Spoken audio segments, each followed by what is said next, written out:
Bonjour à tous, c'est Toubi3. Bienvenue sur cette toute nouvelle vidéo, donc épisode numéro 3 de la série Road to 5700 trophées. Donc sur les 2 derniers jours, ça s'est bien passé puisque hier on a fait plus de 193 trophées avec 2 petits fails. On a gagné que 11 trophées. Par contre aujourd'hui, aïe aïe aïe, plus 320 trophées, journée parfaite 8 sur 8 et ça vraiment ça met extrêmement bien. Donc on va voir ensemble les 2 petits fails que j'ai fait et puis je vais vous montrer...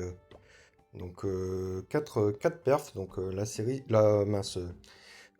se finit dans 22 jours. Donc mince, hop, on va voir ensemble les 2 petits fails d'hier. Il y en a un, j'ai mal placé mon sort de floraison de mémoire. Alors, qu'est-ce que j'ai fait là-dessus déjà? Ok. Ah ouais, celui-là j'aurais dû le perf, mais je me suis fait un petit peu avoir. Donc c'est un fail time. Et donc du coup, je suis parti en bas avec ma championne. Donc je vois qu'il y a quelques Tesla. Et en fait, c'est un peu le... Comment dire? Le parc à Tesla, il est ici. Donc du coup, ça bait un peu ma championne. Et donc du coup, c'est un petit peu compliqué pour le champion walk. Et donc du coup, bah, je vais tomber le canon à droite. Et en fait, du coup, je me suis dit que bah, j'ai tombé le canon à droite, bah, je vais en profiter pour partir sur la droite du village pour attaquer. Mais en fait, c'était une erreur parce qu'il y avait plein de bâtiments ici. Et comme il y a le parc à Tesla, bah, il y a aussi de fortes chances pour qu'il y ait des pièges à ressort. Et puis, bah, c'est ce qui s'est passé. Et donc, du coup, bah, avec mes Valkyries, je me suis pris 1 milliard de pièges à ressort. Et ça fait pas très plaisir. J'ai mis un score squelettique en haut pour distraire le canon à ricochet parce qu'il fait beaucoup trop mal sinon. Hop, petit sort de rage au milieu. Donc là, ouais, il y a mon roi, il met du temps à venir. J'ai mis mon sort de floraison là qui est bien placé. Donc ouais, si j'avais attaqué à gauche, je suis sûr que je l'aurais perf. Mais malheureusement, ça s'est pas très bien passé. Même si l'attaque s'est plutôt bien déroulée, mais ouais, il va manquer un peu de punch en fin d'attaque. Et donc du coup, bah, ça va se solder sur un 2 étoiles. Donc là, je vais mettre en x4. Vraiment, il restait plus rien au village. C'est c'est dommage, mais bon, ça fait partie du rush en trophée, hein. Si vous, si vous pensez qu'il n'y a aucun fail, bah, c'est que vous avez jamais rushé tout simplement. Hop, et puis deuxième fail. Alors, je sais plus bien. Je crois que c'était un fail championne. Ah non, Ah ouais, j'étais tilt de l'attaque précédente. Et donc du coup, j'ai fait ce qu'il fallait pas faire, à savoir relancer une game. Et en fait, bah, j'ai attaqué ici exprès pour sortir le CDC et pour pouvoir l'attirer dans un coin pour le gérer ensuite avec mes troupes. Et puis comme un idiot, bah, j'ai complètement oublié d'attirer le CDC avec un archer pour pouvoir le gérer avec ma reine et la caserne. Et donc du coup, en fait, bah, le CDC, il va gêner mon gros commando au centre de la base. Et donc du coup, ça c'est embêtant. J'ai claqué mon sort de floraison sur la gauche pour que les troupes aillent au milieu. Et ça, c'est notre erreur. En fait, les troupes étaient plus proches de la HDV qu'à droite. Mais sauf qu'ils vont privilégier... Enfin, ils vont aller sur la droite parce qu'en fait, pour aller à l'HDV, il y avait besoin de casser 2 murs. Et malheureusement, les racines, elles ont cassé les murs. Elles ont cassé le premier mur un poil trop tard. Donc du coup, bah, les troupes, elles ont tourné. Et donc du coup, elles ont pas mal pris tarif. Si j'avais pris soin de gérer le CDC avant de faire l'attaque, bah, ça se serait bien mieux déroulé. Surtout que j'ai fait un petit pourcentage, j'ai fait seulement 75%. Donc c'est vraiment pas énorme par contre.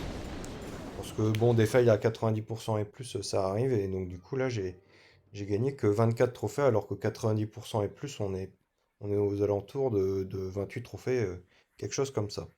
Bon, donc du coup, aujourd'hui, je vais vous montrer, je crois que c'était ce replay.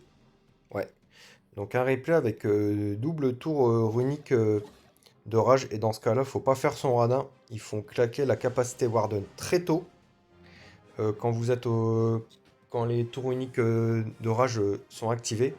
Et puis une fois que le tome éternel est terminé, claquer la capacité du roi pour vraiment détruire le centre de la base. Donc déjà quand vous claquez le tome éternel, vous avez 8 secondes d'invincibilité, quelque chose comme ça. Donc là, pas... Ah oui, aussi, des fois il y a des erreurs. Je vois des erreurs sur comment dire, les invis championnes walk, c'est que là, en fait, mon funnel, il est fait là avec 2 invis. Donc j'ai pas besoin d'investir plus d'invis que ça. Et donc du coup, là, je pars avec ma reine. Et en fait, là, bah, le funnel, il est impeccable. Là, mes troupes, elles vont aller tout droit direction AGV, centre du village. Et donc du coup, j'ai claqué mon meilleur sort de floraison sur la gauche du village. Voilà. Et là, bim, capacité Warden, parce que les 2 tours uniques de rage sont activés. Je me tape bien évidemment des golems de glace dans le CDC, sinon ce serait pas drôle. Et bim, grosse capacité roi. Et puis là, on a complètement pulvérisé le village avec un petit sort d'invie. Et puis là, il reste quelques défenses sur la gauche avec le sort de floraison. Et donc du coup, là, j'ai bien joué avec ma championne. Je mets un sort d'invisibilité, la capacité et un sort de squelette pour distraire le canon à ricochet. Et donc du coup là je swag complètement ma capacité reine, donc j'active à la fin mais il n'y a plus rien à faire tomber. Et on passe très large avec encore les 4 héros en vie. Bon il suffit que je dise ça pour que pour qu'il y en ait un qui meurt, mais vraiment une attaque qui passe très large quand vous attaquez bien ce type de base, bah, ça se passe bien tout simplement. Donc du coup, et là les 3 derniers replays. Donc là c'est une base pas simple. J'aime pas trop les bases où c'est très aéré comme ça, où mince, bah, le monolithe, les tours mono, on peut pas les avoir avec l'arène pour le déblayage. Donc ça, c'est en fait, ce sont des bases qu'on trouve souvent en LDC, je trouve, quand on est TH17. Ouais, du coup, j'ai attaqué en bas. Pour faire sortir le CDC, ça c'est quelque chose que j'aime bien faire. Alors, il y a des gens qui mince, où le CDC est excentré, mais en fait, il est juste derrière l'AGV, donc du coup, si on veut faire sortir le CDC, il faut attaquer sur l'AGV, donc du coup, on perd son renard très rapidement, et j'aime pas trop vraiment Champion Walk sur l'AGV, donc du coup, voilà, on a fait notre funnel, pas besoin de mettre le dernier invi, il va servir éventuellement pour plus tard, et donc du coup, je décide de faire mon funnel à droite, et très important de claquer le sort de squelette pour distraire ce canon ricochet. Surtout qu'il y avait les Tesla, l'arène. Donc du coup, il y avait beaucoup de dégâts dans cette région. Donc j'attends bien que le funnel se fasse bien à droite pour envoyer toutes mes troupes au milieu. Donc là, il y avait un milliard d'archers dans le CDC, donc j'ai géré ça facilement. Hop, petit sort de floraison pour tout rediriger. Caparo en plein milieu du village. Malheureusement, j'ai misclic la Caparène. En fait, je voulais appuyer sur Caparo et j'ai Caparène à la place. Mais ça va passer extrêmement large. Et donc du coup, j'ai encore la capacité championne. Avec le sort d'invisibilité que j'ai pas utilisé plus tôt, que j'ai préféré économiser, donc j'ai pu l'utiliser sur un canon à ricochet, et donc du coup ma championne elle est encore full lui. Bon c'est des petits détails, sur certaines attaques ça a son importance, mais là sur ce genre d'attaque là j'ai complètement soulevé le village, j'ai encore tous mes héros full lui, j'ai encore peut-être 4 ou 5 racines en vie, vraiment ça s'est merveilleusement bien passé.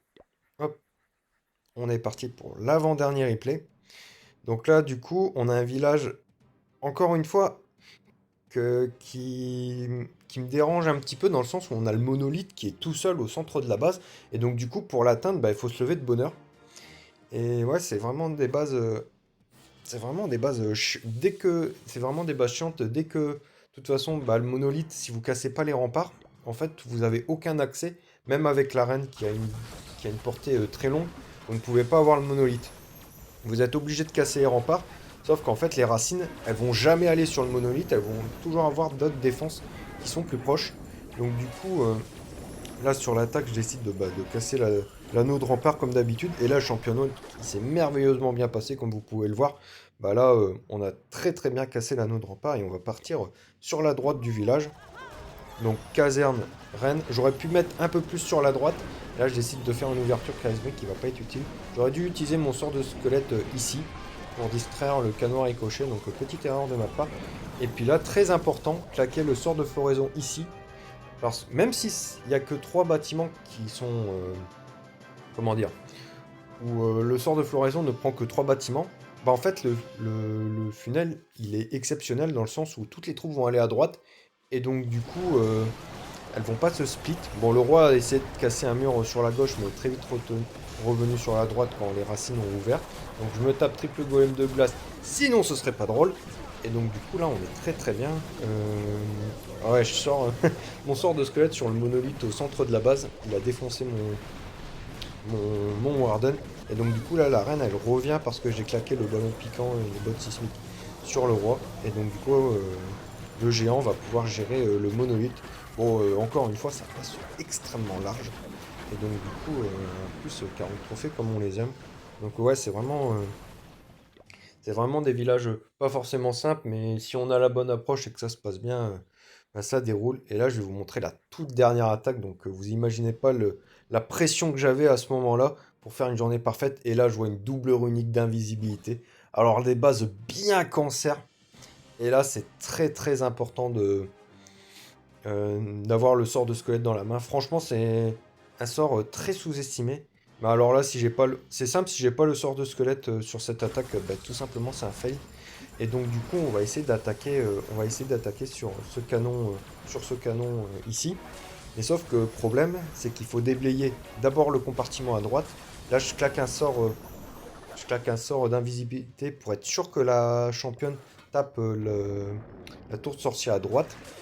Hop, et là je fais un sorte de Skelly Donut, j'active pardon la tour unique d'invisibilité, et puis là je mets ma reine ici, j'aurais peut-être mieux dû faire mon champion walk en haut en fait, puisque le prince mignon il a défoncé toutes mes troupes, et voilà, c'est bon, il y a l'arc X qui tombe, et donc du coup mes racines, obligatoirement elles vont aller au centre de la base, et comme j'ai activé bah, la runique d'invisibilité, j'aurai aucun problème, mes troupes elles vont absolument pas tourner, là je balance toute la sauce, et puis je vais activer très rapidement ma capacité Warden, parce qu'il y avait énormément de défense à cet emplacement-là, de défense compromettante, et après bim, j'active, décidément, j'active mon ballon piquant et mes bottes sismiques.